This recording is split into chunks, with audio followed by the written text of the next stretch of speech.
திருக்காட்சி விழா உலகிற்கு ஒளியை வெளிப்படுத்திய விழா.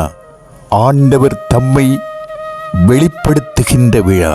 கீழ்த்திசை ஞானிகள் வான சாஸ்திரிகளாக இருந்திருக்கலாம், பாரசீக குருக்களாக இருந்திருக்கலாம், பாபிலோனிய வான ஆராய்ச்சியாளர்களாக இருந்திருக்கலாம், அல்லது நறுமண வியாபாரிகளாகவும் இருக்க வாய்ப்பு இருந்திருக்கலாம்.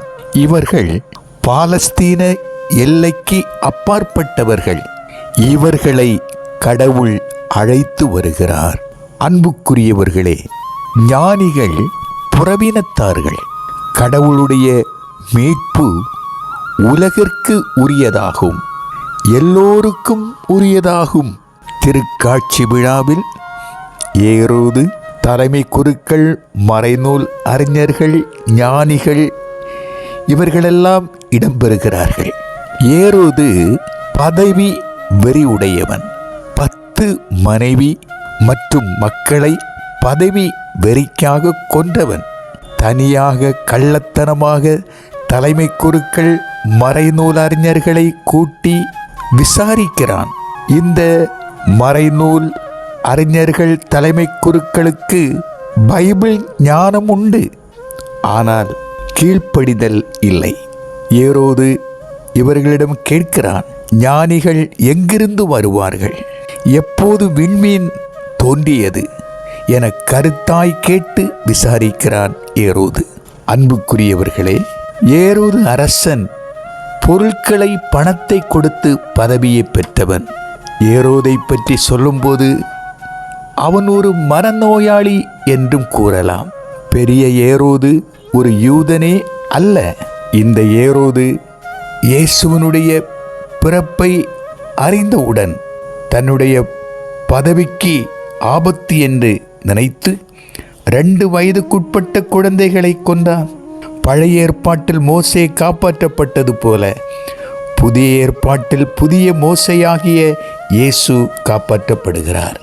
இஸ்ரேல் நாடு, யூதா நாட்டு பெத்லெகேமில் இயேசுவின் பிறப்பு.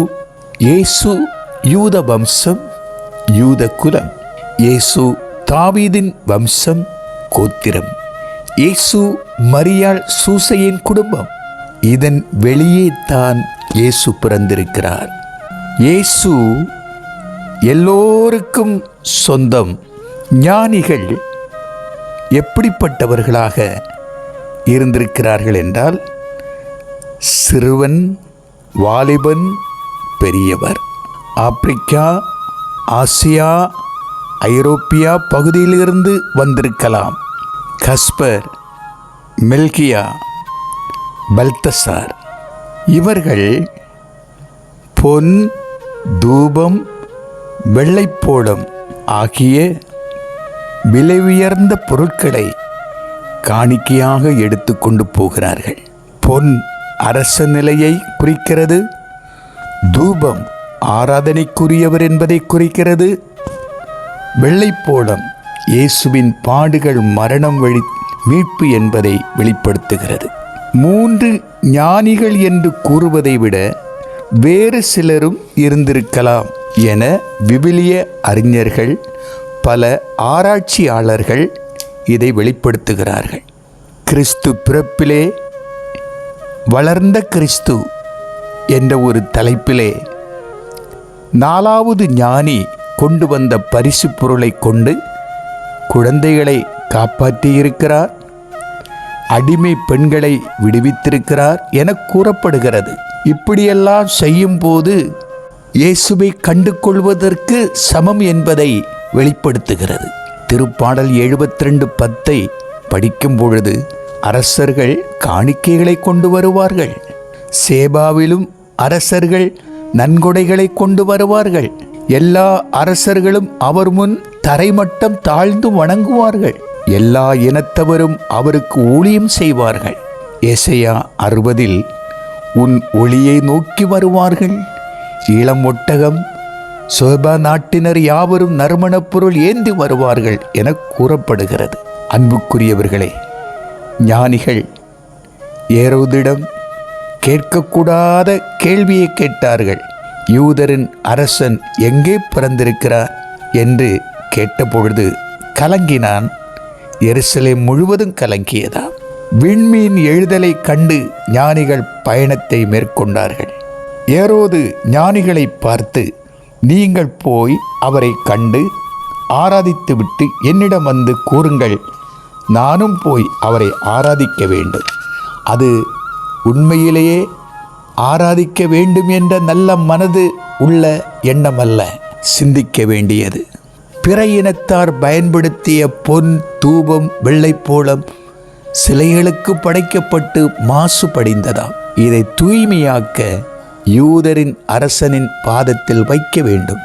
ஏழையாக இருந்த சூசை மரியாவுக்கு பொன் உதவியாகவும், தூபம் குடிலிலே ஈக்கள், கொசு, நாற்றமெல்லாம் இருந்திருக்கலாம், அது மாறுவதற்காக என்ற ஒரு நிலை.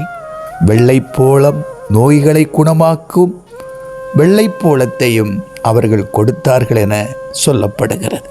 பொன், தூபம், வெள்ளைப்போளம் ஞானிகளின் வழிப்பயணத்திற்கு விலை மதிப்பில்லா பொருளை எடுத்து போனார்கள்.